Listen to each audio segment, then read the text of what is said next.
Jimbo. What's up? Our man on the scene. What the heck happened, Jim? Oh yeah, pool gods. This game hates me. This game hates me. The guy had an angel watching over him for an hour and a half. I missed a couple of balls. I scratched on the first 2 9-balls that I played. It was 2-0 behind.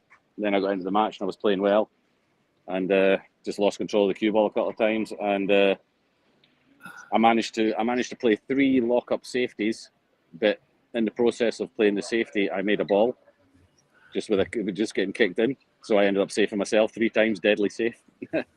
So yeah, 9-ball. Yeah, I don't want to talk about it. I don't want to talk about it. Well, you're still our favorite. But our fans want to hear about it. They want to know the emotions that you were going through during the match. Furious. Yeah. You know, the tables are playing great. I got no qualms with the tables. Are playing great. I don't mind the format. I don't mind the winner breaks. But it is unlike anything that you as a club player will ever play on. It's just so slick, so fast. I mean, they're 4-inch pockets, but you can still hit it in the left or the right hand side of the pocket. And if you hit it in the wrong side of the pocket and lose the cue ball, you're losing it by about 3 feet rather than 3 inches. You know, that's how much it just keeps going and going and going. You got to be so accurate. It's nice to play, but it's tough. It is tough, and you'll find that the guys that have the nice smooth, slow stroke that are not really punching the balls around the table, these are the guys that are going to get far in these tournaments. Yeah. Well, I'm still in. Got another chance. I might be playing in about 45 minutes again, depending on how the scheduling goes, which is another issue. Which it's not going particularly well with the scheduling, I've got to say. Yeah. And what's the biggest drawbacks to the schedule, or what? They just know nothing's set in stone. Yeah, I mean, I think they would have been better off giving every match a time. You know, so you know that you're match 3 on whichever table at the start of the day, but it's just rolling, one off, one on. You know, so you have to keep tabs of it yourself, how the matches are go. So if the 2 matches before your match are 9-0, you think you've probably got about 2.5, 3 hours before you need to play, but actually it ends up being like an hour and 20 minutes, and people are getting caught out with that because you have to track it yourself on Digipool, and the Digipool isn't working really that efficiently. The Wi-Fi here is not. I've heard that it's a Wi-Fi issue, but the laptops or the pads, the iPads or the tablets that are being used for the scoring. In my match, it dropped out 3 times. I ended up using my telephone to keep the score. So if they're not getting updated, then it's not getting updated on the Digipool site, which means the players are unable to have an accurate assessment of how long the matches are still going to take before they need to be at the venue.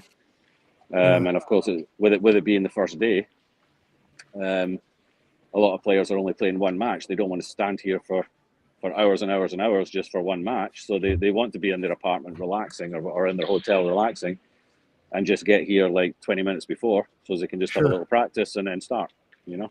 But if you do that, the ones that have done that have been risking it, and there's a couple that have been docked frames because they got here too late. And the scheduling for tomorrow was 50% of the losers will play tonight and 50% will play tomorrow. But nobody's really entirely sure which 50% it was. And there's players missing, I think, and I don't really know what yeah. Let's just say that the guys that are working behind the tournament desk are pretty stressed at the moment. Yeah, I would imagine so. It's it's you know, when you're doing your first couple of, you know, big events like that, I'm sure that there's glitches, but you hope that they improve quickly. It sounds like the key would have been to stay on the winner's side, Jim. That would have been the key to it. And I think, and I'm being perfectly honest, 9 times out of 10 against the opponent I had, I would still be on the winner's side, but it doesn't really matter because today he beat me, you know. So yeah, sure, that's just the way it goes, and that's the game. And I just got to roll my sleeves up, and hopefully I get to play again tonight because I want to play again tonight. I don't really want to play at 9 o'clock tomorrow morning. Yeah. And if I do get to play again tonight, then the guy I'm playing is in for a beating, shall we say. All But, right.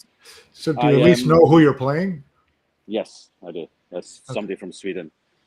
Oh, so, you know, it's, you know, 200 I mean, myself and Nate, we know from the VG10, you know, the less responsibility you take away from pool players as far as organising themselves, the better it is for you. And I have a little bit, I get the feeling that the Matchroom maybe expect the players to be able to look after and organise themselves a little bit more than what a lot of them are capable of doing. You know, there's a lot, I see a lot. The tournament desk is just crowded with players all the time asking, when do I play? What does this mean? Which site do I need to be on? Where do I find this out? Where do I find that out? Yeah. And for a lot of pool players in general, you have to make things as easy as you possibly can for them. And the only thing you need to ask them to do is play pool. If you ask them to do anything other than that, then generally it's going to go wrong. Yeah, sure. So, yeah.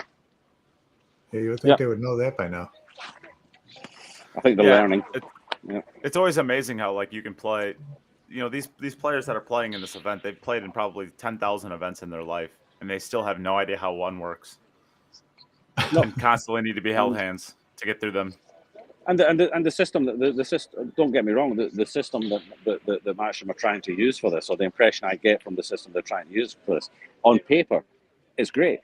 You know, on paper it's fine, but you are putting a lot of responsibility in the players' hands, and you're putting a lot of pressure on your digital system, on your electronic system, your digipool and everything, on that working flawlessly. And when it goes down, as it has today a couple of times, then your backup is basically your two guys and the tournament director, Rob Spencer and his helper there, and they're under a lot of pressure. You know, they're Emily's been in there trying to help them out as much as she can and find players and get matches started. It's just very difficult. It's 256 players just now. You know, it's that's a lot. It's a lot to handle. You know. But if I look around the room just now, everything seems to be going all right just now. The tables are all being used, so they've obviously any matches that weren't able to start that they had hoped would start at 5 o'clock. They've managed to get somebody else. Like myself, I'll probably be playing my match when normally I should be playing at 9 o'clock to try and take the pressure off the first round of matches tomorrow morning, because they would only want to play. They would only want to play 32 tomorrow morning, but I think they have more left over because of the situation they're in. You know. How was this explained to you during the players' meeting? There was no players' meeting. There was no players' meeting. We were told. Emily made a post about that. Yeah, we were told like our day before that there wouldn't be a players' meeting. So all these questions that would have probably been asked at the players' meeting, where everybody could listen to the answers, now they're all individually going to the tournament director and asking these same questions that should have been ironed out at the players' meeting. Really. Yeah. I'm not sure why it didn't go ahead. Yeah. But it didn't go ahead. No. Okay. Sure. Jim, show us around the room. I don't know if I can turn my camera around, but I'll have to do it this way, I guess. Which way shall we go? I don't really want to walk past the main tables, so I'll sort of walk past this way. You can see the main tables there, behind me. 3 tables. The one in the centre doesn't have a table in it yet. That'll be for the Saturday-Sunday matches in the middle. So they've got the two live stream tables split by the main arena, which doesn't have a table in it yet. And then we go further around, and then all the outside tables at the back here. It is a great looking venue. The venue is fantastic. If you look at all the seats around it and everything like that, and if you look over there where the main spectators normally are sitting, you can see that there's plenty of room. I don't know if you can see that properly. Plenty of seats, plenty of room. There's actually quite a good crowd in here, and they're not all pool players or husbands and wives. It's actually a crowd from outside as well that have come. Good. Yeah, and you can see the main tables, a big screen up there showing the live stuff, one on that one and one on that one. And no, the setup's really good. It's very impressive. I'll tell you what, it looks nice. It does. It's great playing in here. The atmosphere in here is really, really nice. I mean, like, it's not too warm, it's not too cold. The tables are playing great. They're not reacting to anything funny like weather or anything like that. Someone just miscued. Oh, there'll be a lot of them, yeah. There's still a lot of hackers in this tournament.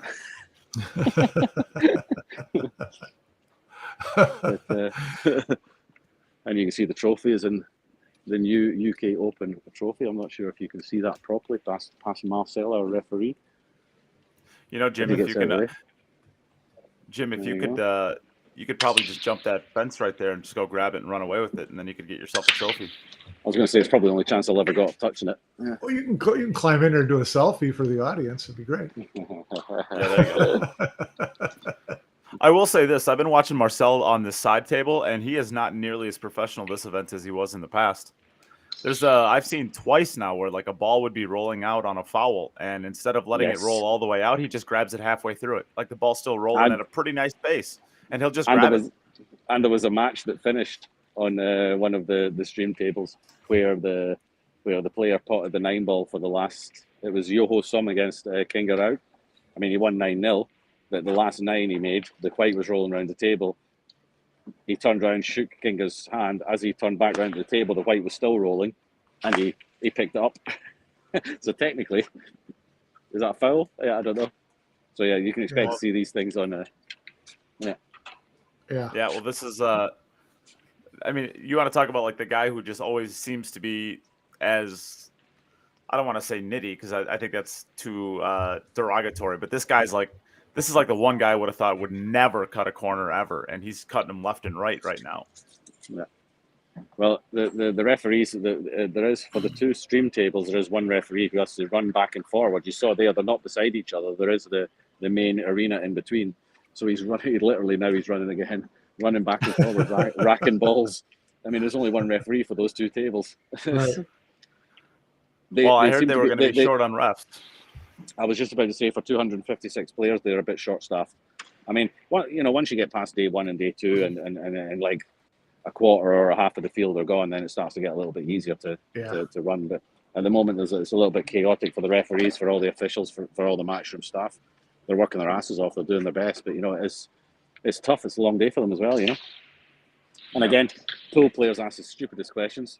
They just keep going to the tournament desk, I guess, and they're just asking the questions. And I think he's done quite well, Rob, just to keep his.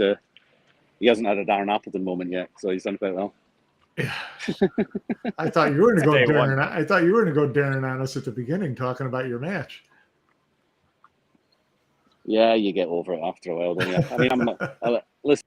I was talking to boys. He says, "Why are you not getting the result you should be getting?" I says, "Well, listen, I'm not a professional pool player."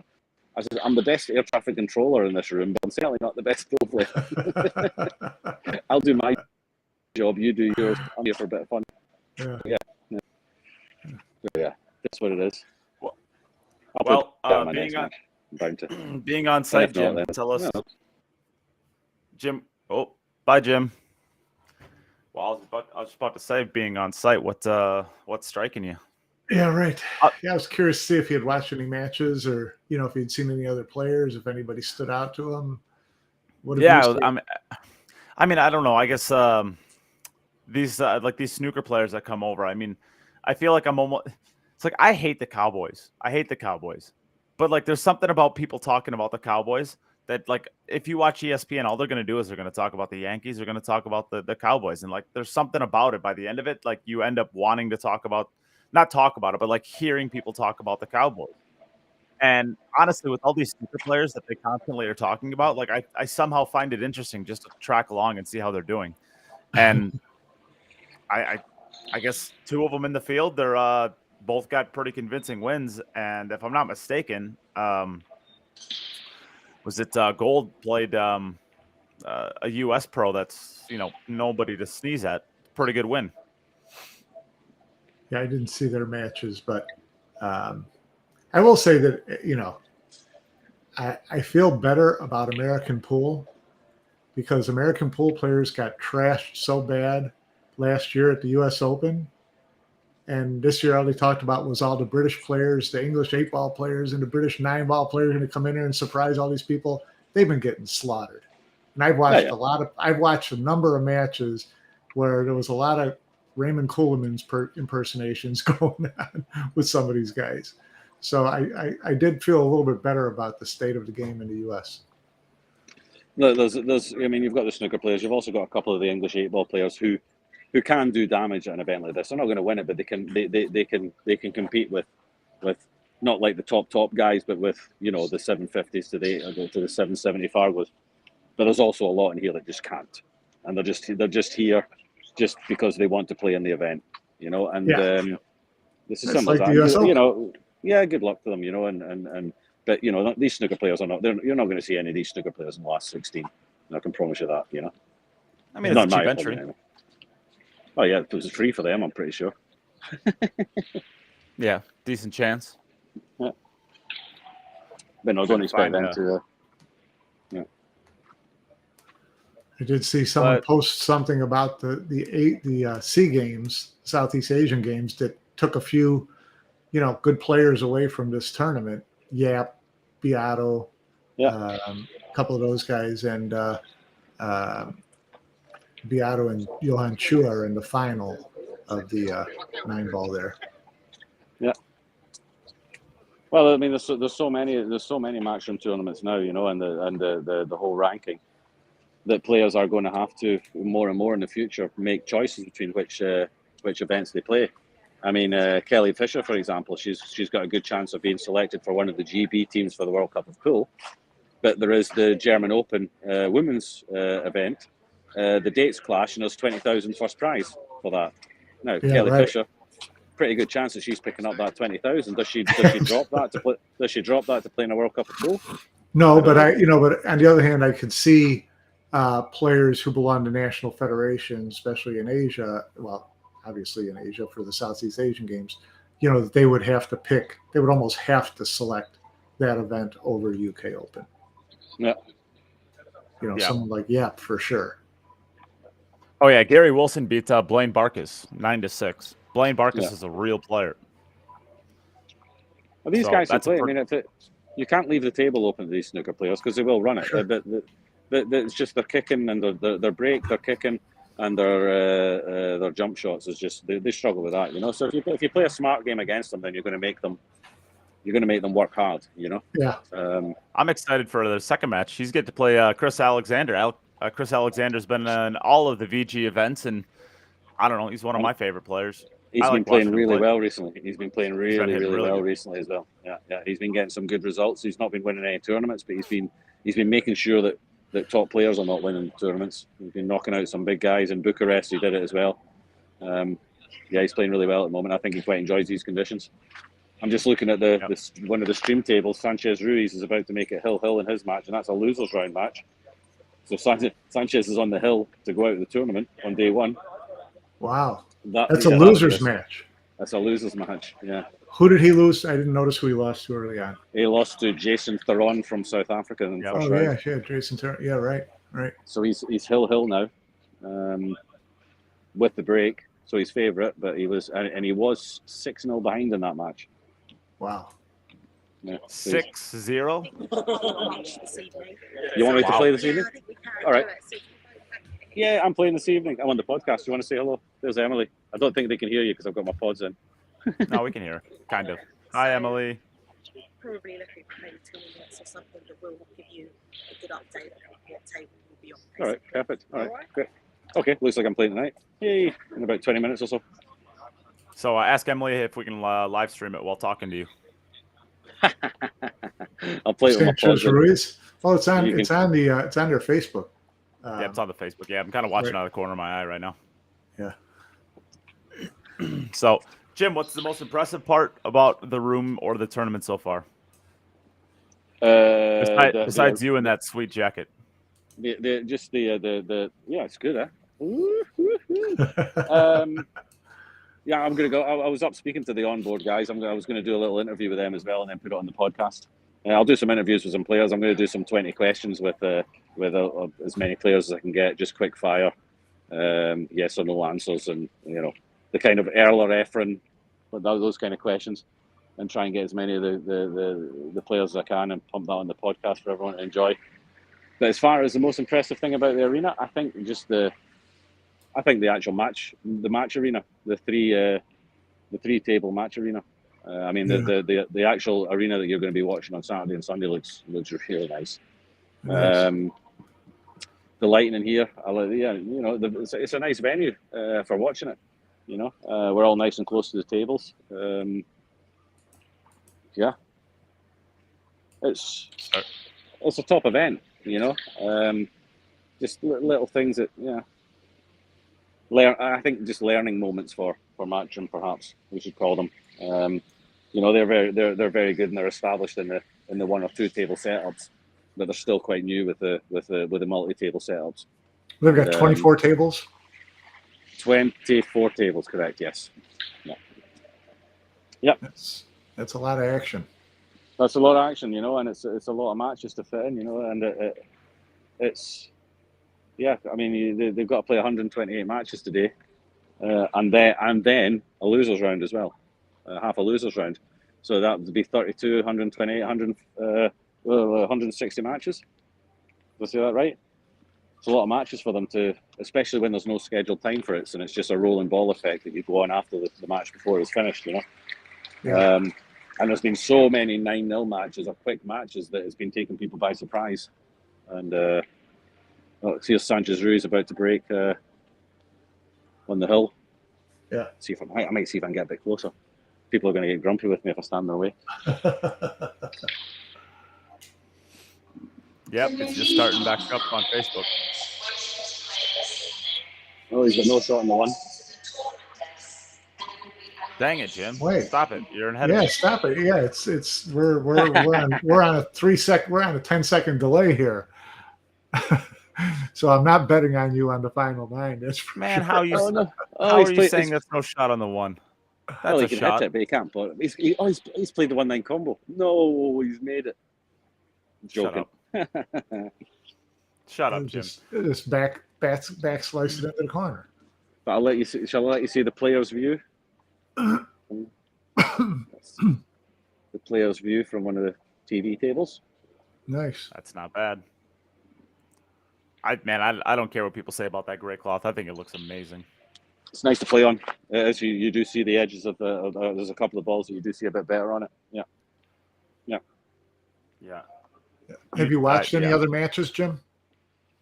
I've been trying. I've been watching some of the Scottish guys, friends of mine, while they've been playing. And I watched Jason's match, and Skylar. I saw a bit of Skylar's match. Yeah. Both played subpar players. They played with. And it showed in their own performances. I think they're both a little bit sloppy. Yeah. You could kind of sense that they both knew that they weren't really going to be threatened. Yeah. But I thought Shane played really well. Yeah, Shane won his match 9-0, I think. Yeah. Yeah. Shane's always been Shane's a good front runner though. Shane's never really struggled when he played lesser players. But, he missed 2 shots, I think, during the match that I saw, but he ran the first 5 from the break. He was, and he looked really comfortable doing it. And you were talking about speed and everything, and he really had the speed down well. Yep. Well, I said he's played a lot of matches on these tables recently, Yeah, sure. And that's a big advantage, Especially it takes a little bit of the heat off in the first rounds, I mean, also for these pros, they come up against players. They have no idea who they are. They could be very, very dangerous. I mean, I'm hearing, or I've had players. Skylar came up to me and said, "The guy I'm playing, is he any good? Have I got to worry about it? Is he, he doesn't know who he's playing, And that's a bit of a weird situation to be in, And that's why it showed in the beginning of some of those matches that they didn't know what kind of player they were playing. And by the 4th or 5th game, you could see them kind of like, okay, I figured it out. I can relax. I'm gonna win this match. I just have to try to get a little bit better. But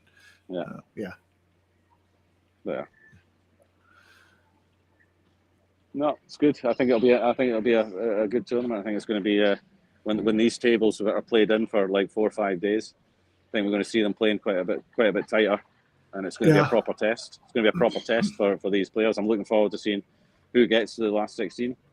I'll say again, I don't believe that we're going to see any major surprises with who we're going to see in the last 8, shall we say. Don't think there'll be any major surprises. So they're going to go gym players. You think that's true? I mean, you go from 256 down to 16. There's going to be a couple surprises in the 16. Yeah, but there never seems to be. But I was going to say, but how far down the list do you call it? Would you call a surprise? Well, is Sanchez Ruiz in the top 16? Yeah. Well, but you're not going to have 1 through 16, is what he's saying. No, but he wouldn't be a surprise in the top 16. You wouldn't, yeah. He You wouldn't don't be a think you'd surprise get if an he's Al in the, Youssef into 16? I think you could get him. He's very good on these tables. He's got the right stroke for it. I think he's going to be a big player in matchroom events. I think he's got a big future in matchroom events. I don't think we'll be talking about him in a year's time. I don't think we'll be talking about him as an outsider.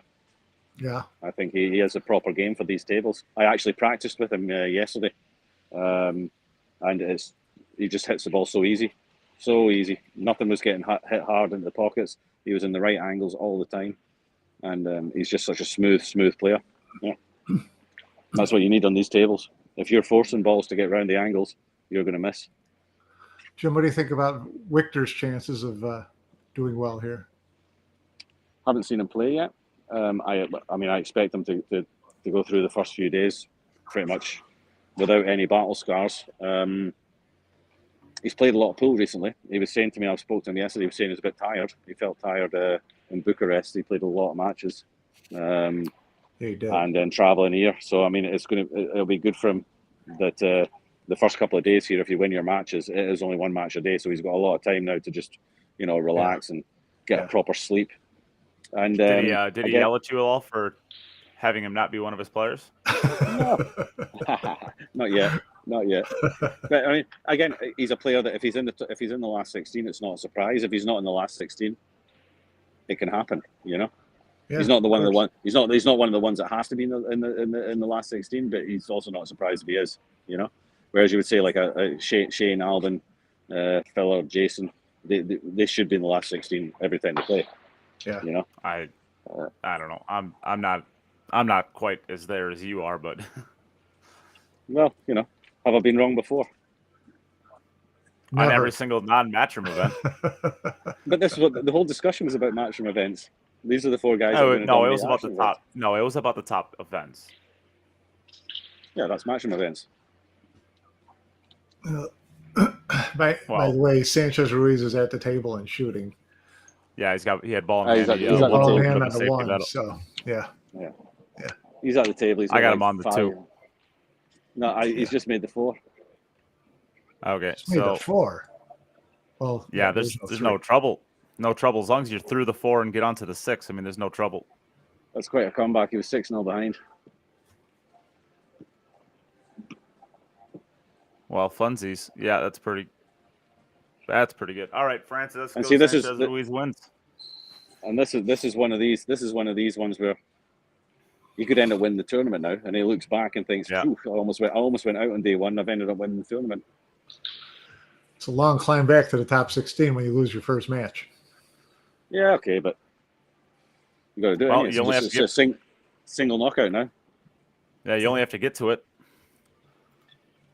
You only have to get to it at this point. So, I guess this isn't going to be significantly as longer as a podcast as our normal ones because we just don't have all that much to talk about. Not just yet. I wonder, he's about to make this 9. I wonder if he's going to have a little celebration. He's got to be happy with this. He was looking like he was out. Yeah. That's pretty impressive to get back from 6-0. Yeah. Well, there you go. Sanchez Ruiz, new favorite for the tournament. No, he still hasn't made the 9 ball yet. All right, I bet he does. On our screen, he hasn't. I'll take that. Jim, what do we? Oh, never mind. He already made it. All right. Oh, good for him. Yeah. All right. Well, I mean, let's answer Chris's questions. Who are our favorites for this event? I think I might be playing a match very shortly. So take us to the table with you. I just told you 4. The 4 guys. Those are my favorites. Oh yeah, you always have your same favorites. Well, I don't have Yap this time, so I get to pick a new favorite. Then I'll always take Wojtek. I'll take Wiktor Zieliński. I'm gonna take Oliver Solnacki. And who's my last? I don't have Aloysius Yap this time, so who am I gonna pick? I'm gonna take FSR. There you go. Table 10. All right, guys, I need to go because I'm about to play a match. Good luck, Jim. Do I know where my opponent is? Guys, thanks a lot. See you. Goodbye, Jim. Good luck, buddy. It's us with our roving reporter, Jim Telfer. Yeah, right. Live on the scene. The budget's a little low these days, so that's all we can afford. Who do you got? Who are you thinking in this this format? Who's your favorites? You gotta like Wiktor as being one. You know, he's playing the hot hand. I like Copigny as a shot. Who else? To be honest, I keep forgetting that the Ko brothers are even there still. Where's Yeah. Chang? Is Chang Jung-lin? Why isn't he? Is he at this event? I don't believe he is. I don't know I think why. he is either. Yeah, Ko, Wiktor. Got to pick a real dark horse, right? All my players are dark horses. Well, Except for then, maybe then hell, I'll pick filler. So, yeah. Josh Should be a lost good his first event. match. No, Josh I'm lost. just kidding. No, I was just gonna say. No, just kidding. Pia won her first match. So did Kelly Fisher. I have to assume that because they play in the matchroom events that they do, that there are probably seeded players into this, right? So they would have theoretically gotten a non-seeded player. You're probably right. You're probably right. I would assume. Yeah, Pia played Marco Vagola. Yeah, Pia's ranked at 58th. Oh, she gets to play Chris Reinhold next. Pia does? Yeah, to be honest, I mean, Chris better not. Oh my goodness, if Pia and Josh win, they play each other. How does that happen? Yeah, that would be fantastic. They don't think so. You know what? You get into the same tournament, you got to expect that's going to happen sometime. Or they could take the Ernesto and Oscar. Yeah, they won't play it. There's no way they'll play it. Pia forfeit. She's done that a lot in the past. Has she? Yeah. Well, she did it. They did it at Turning Stone this year. Was it Turning Stone? No, it must not. It was some event. It might have been Turning Stone, but it was an event right around Turning Stone. If it wasn't Turning Stone, where that guy, Pia went on a tear on the B side and won like 6 matches or something like that, and then she got to Josh and just forfeited. Wow. So they did go the Dominguez route. Yeah, I mean, it makes sense, right? At the end of the day, Pia theoretically could beat Josh, and if she does, like, she doesn't have the chances that Josh is going to have going forward. So why would they? I mean, as far as financially, why would they? I don't like that logic, but well, at the end of the day, they're. I mean, I'm not trying to count their money, but I'm sure that they're going to count their own money, and they're looking at this from a financial aspect. And Josh can snap off any tournament that he's in, whether it's from the A side or the B side. So Filipino players play, are in the same like stable, and they play each other in a tournament. Do they forfeit? I think it's a little different when they live in the same house and they're married. So if Carlo Beato, these guys, they live in the same house, Chua, they're at Roy's basement, and they're getting staked into the same tournament, and they play each other. They're all splitting up the same money, right? No, because they're not using the same money to buy their groceries. When they're at Roy's, they are. No, because Roy's buying the groceries. Because he gets all their money, and then they divvy it up. That's what I'm saying. Mike, you don't even believe your argument right now. There's no way you do. There's no way that people in the same stable are like a husband and wife. Stop it. Well, if you're not going to play each other, you shouldn't play in the same tournament.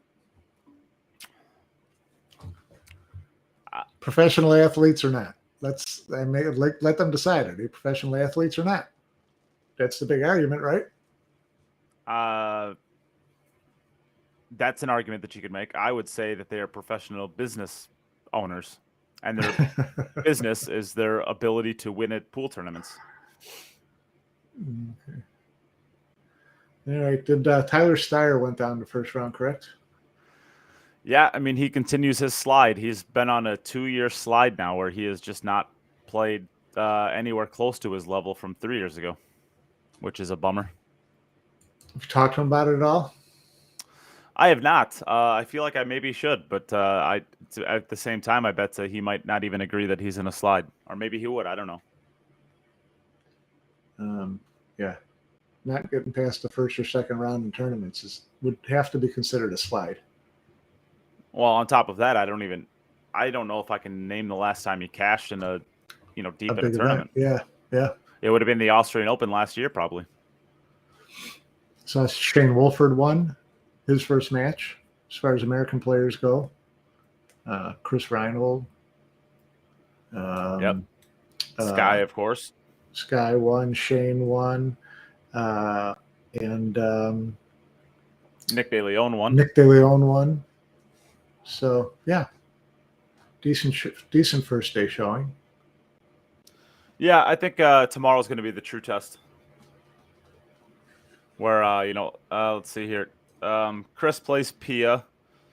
Shane Wolford plays Dave Hopkin. I don't know who that is. He's a Brit player, right? Yep.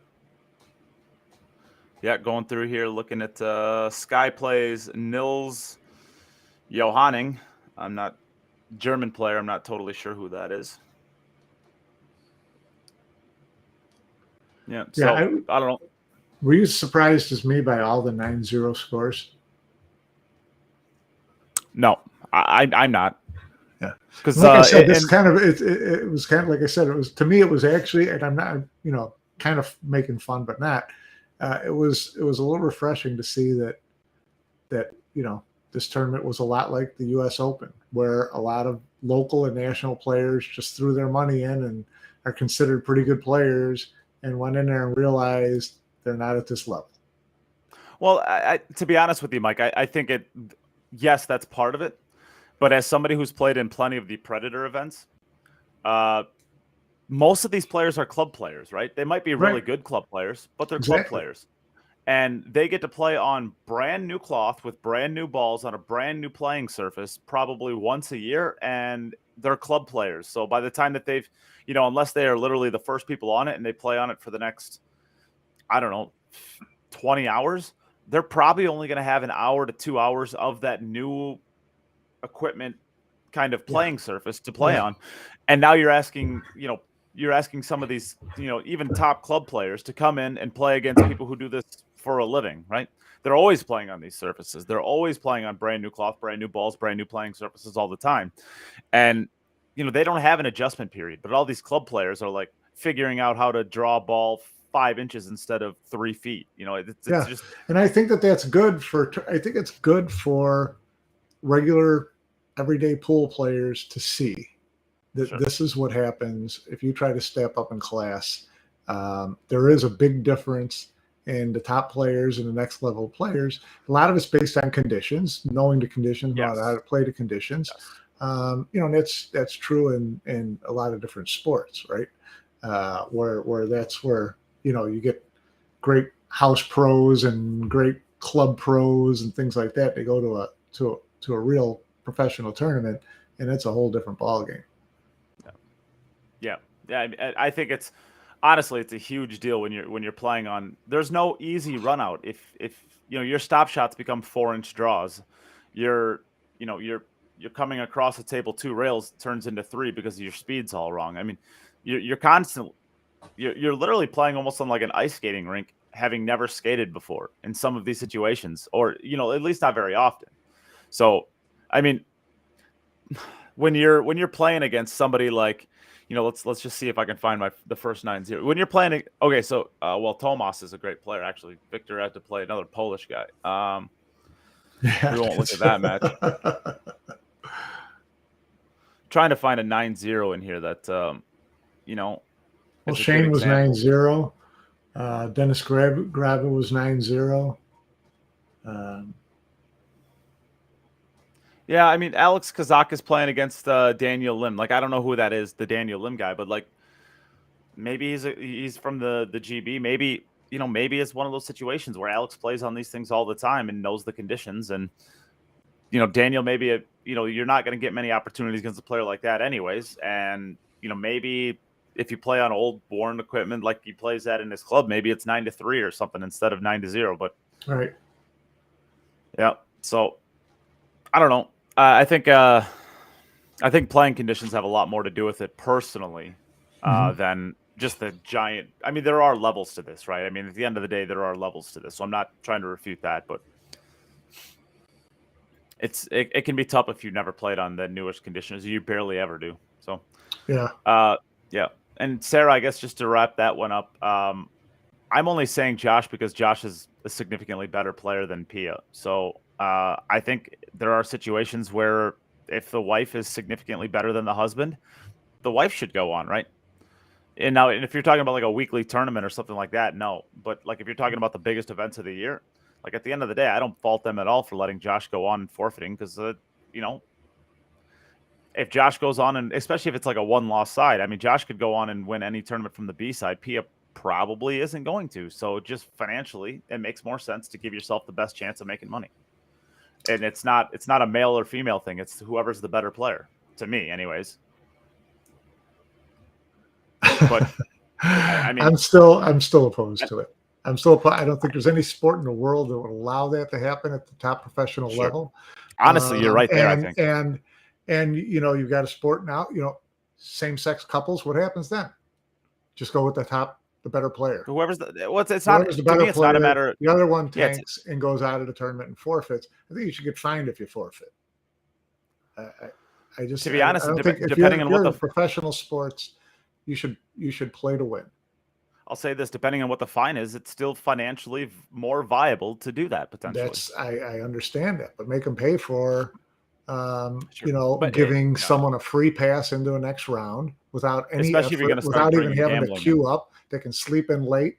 They don't have to. Whatever. You're giving an advantage to your opponent over someone else.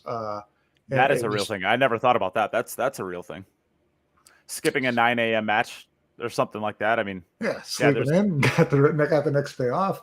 I mean, that's, you know, your wife can now go to Kew Gardens and see flowers and while everybody else is playing. Yeah, I don't know if I'm not even necessarily saying I agree with it. I just see why they do it, right? At the end of the day, you're there to make money, and that's going to give you the best chance of making money. So anyways, so I guess I don't know. I guess I mean, the event's going on. The table 1 is being streamed to Facebook right now until the final 16, where it'll switch over to DAZN. And then table 2 is being streamed to Facebook or YouTube. What do you think about that? You know, I watched today on YouTube. It was fine for me.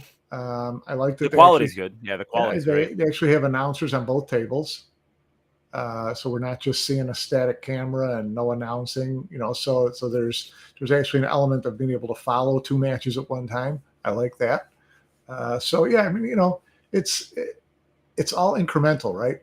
You know, Matchroom is doing a 256 tournament. Jim's talking about, you know, pitfalls in scheduling. Well, something you get over, you get better at each time, hopefully, and whatever. And the same with the you know, what we're getting to watch from a programming standpoint. You know, it's 2 tables now instead of 1. It's announcers on both tables instead of only on 1. And so incrementally, you know, these events should be getting better every time. And I think that for the most part they are. So that's just good. You know, that just bodes well for these events going forward, don't you think? Yeah, I mean, Matchroom's doing everything that they need to do. Are they growing as fast as some of the players would want? Maybe not, but you can't argue that every event that they do, they get better at. Yeah, it's learn from it and move on. So, you know, as long as you don't make the same mistakes over and over and over, that's what you're looking for. I'm telling you what, that arena, that's sexy. Looks slick. It looks really good. Sexy, yeah. Really good. Really interesting how they kept the main table arena empty except for the trophy until they get to a 1 table format. That's kind of cool. It's kind of Wimbledon-ish, you know. It's got that center court. It's got the 2 semi, you know, the other courts on each side of it, and then you've got the rest of the room. So, and I just wonder, I didn't notice whether all the outside tables, whether they're playing on concrete or whether there's any kind of flooring. Because at the World Championship, they're all walking on concrete on those other tables. I always thought that was a little rough on players. But I didn't notice here what the issue is. But Jimbo is up 1-0. He is. Jimbo is up 1-0. Should we phone him? Should we ping him and see if he'll respond? Yeah, I think we should. Emily sees he's on his phone in between shots and comes over and forfeits him out of the tournament. There you go. It's a story. That's what we're looking for on this show, right? Yeah. Controversy, stories. Jim's going to get a ban. That's fun.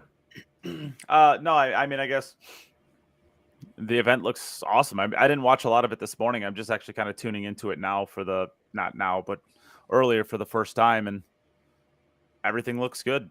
Yeah. The scheduling part of it I didn't really realize, but I guess there's 22 tables, and I'm looking over here at 4, 8, 12. There's only 15 going right now. So this is kind of maybe going into what he was talking about as far as scheduling. Maybe at the end of the day, they're struggling to get those matches because people already left. Who knows? But you would think early on day one that only having 15 of your 24 tables going doesn't look good. But yeah, I mean, you would think this is they're not the first tournament directors to run a 256 player tournament. So my question is, what did you not learn from other people who have done it? The U.S. Open used to run a 256, player bracket. I don't know if they always filled 256, but and you knew each match when each round was going to be played. When each round was going to be, if you were a loser and you went to this part of the bracket, you knew that your next match was Thursday at 10 a.m. Okay, why is that such a hard thing to do? What am I missing? I mean, maybe I can't imagine that Matchroom is going to different entities around the industry and asking for advice. That doesn't seem like a thing that they do. They've been to the U.S. Open. They've been to the International. They've been to events. I mean, they've scouted events that have a lot of players. So you look at scheduling. I mean, there's one event that runs scheduling like this. It's the Derby City, and everybody complains about it every year, where it's this rolling, you'll play when we call your table type of thing, and you don't know whether you're playing tonight or tomorrow. I'm sorry. I think we've advanced far enough in tournaments where you should be able to figure this out. Who knows? I mean, I guess we'll find out. Jim is up 2-0. Let's go, Wow. Jimbo. I guess he's on a tear. He'll probably run the set out, I bet. You playing Stevie Wonder or what? Daniel Bakishioglu From Sweden. Oh, that's right. He said he was playing a Swede. Daniel Bakircioglu. What happened to the Swedes? In the 80s, the Swedes were some of the best players in Europe. And into the 90s. Well, in the 80s and 90s, the U.S. had some of the best players in the world, too. What happened to the U.S.? Well, they still have a couple good players. When was the last time you saw a Swedish player in the semifinals of any event? So, anyways. Fair. That's fair. No. I guess, should we talk a little bit about the Bucharest, the Predator Bucharest event? Well, it's not, I saw a lot of great comments about the Open, as far as atmosphere, as far as the arena and the play. The stream was awesome. Yeah. So I didn't see much because I was out of town. But it sounds like they always put on a great event there, and they get a lot of support locally. I saw, I would like to have seen Shane win that as normal, but it sounded like it was a great event. Congratulations to Kopigny. And Wiktor Zieliński continues on his 9 on the spot tear. He crushes that format. I'll tell you what. Between Euro Tours and between this event, he's that 9 on the spot. He's got it down. So I don't know. I guess I watched quite a bit of it, but I don't know. I don't know what to say about it besides, it seems to be another great event. The players didn't seem to. I mean, that invitational event that they had was like really cool. Why don't more events do stuff like that? What do you think? A lot of it's just a matter of time. Can you keep the players captive for that long? They were in a good spot being right before the UK Open and after the Masters, so they had, they could take advantage of that. It's not that easy for everybody to do that. Yeah, I mean, I love those things. Those just, I wish it was on like a 10-foot table because I do like those, like the 10-foot Bigfoot at the Derby, like those invitational events. I just think that I don't know. I just think they're really neat. I think they're fun. They're fun. They're fun. I'd like to see more of them. You got to have everybody there, and you have to be able to hold them captive for that extra couple of days. So, but yeah, good event over there for sure. Yep. And I don't know, pretty cool to see an event like, or a country like Romania get the highlight for a little while. You don't think of Romania as being much of a pool powerhouse. Right. And it was a points event, correct? I believe it was. Yeah. I believe it was, yeah. And Koping gets the win in the regular event over Wiktor, and then Wiktor wins the invitational over Sanjin Pelovanovic. Another pretty good tournament for Sanjin. I watched he played Shane in the semifinals of that. That was actually a really good match. Shane was up kind of big the whole, not big, but like 3-1, 4-2, 5-4, stuff like that. And then Sanjin pulled away at the end. So, yeah. And then Wiktor beat Shane in the main event. Come from behind. He was 7-3 down, he said. And one on the hill. Shane was? Yeah. No. Was. Wiktor was Wiktor behind was, 7-3. Yeah. And then got to the hill first. Yeah. Yep, got to the hill first too. So he ended up winning 7 of the next 9 games. Pretty strong. So yeah. I mean, I don't know. That's pretty much all we really have to talk about this week. As we said, it was going to be a shorter podcast than normal. Not only because we don't have as many talking heads, but there's just not that much to talk about. Next week we'll have a big one, of course, because the UK Open will be done. Right. Yeah. No. Later this week should be some exciting matches going on. Plenty to talk about next week for sure. Yep. And Jim is up 3-0. Oh my goodness! I just hope he doesn't tank this. It'll be a rough show. It'll be a rough show next week. No one will be safe. No one will be safe if he loses a 3-0 lead. No one. That's his best impersonation of Darren Appleton. Too soon. Too soon? Sorry. Too soon. All right. I guess, is there anything else that you want to highlight? We never give you any runway. Why don't you talk about what you do in the industry? I sit around here and wait for people to invite me on streaming podcasts because I've got nothing to do. No, I mean, Billiards Digest, I published a monthly magazine for the last 42 years. So it's, there you go. BilliardsDigest.com. And there you go. Case closed. Dang it. Closed. Just fell on the floor. Thank you very much for throwing my magazine around. And not only is it a good magazine, it holds up well to abuse. Darren Appleton approved. It's a good read. It takes you a little deeper than a lot of other looks into the sport and the people in the sport. So that's what we try to do. Yep, I put the link out. It's BilliardDigest.com, right? You did. And I was actually I am pleasantly surprised. It is actually very, very reasonable for a subscription. You must hate money. You know what? It's cool. We just want to get as many people reading as possible, enjoy the sport, follow the sport. I don't have to make money. I'm fine being a pauper and being on podcasts. Yeah, you take all the money out of bowling, huh? I take all the money out of bowling. That's where all the real money is made, right? That's where the big money is. Yeah. So if you want to get yourself one of these sweet subscriptions, you head over to BilliardDigest.com and please do that. And if you don't want to, just do it anyways. Just give them. It's like $4 a month. Go give him $4 a month and help.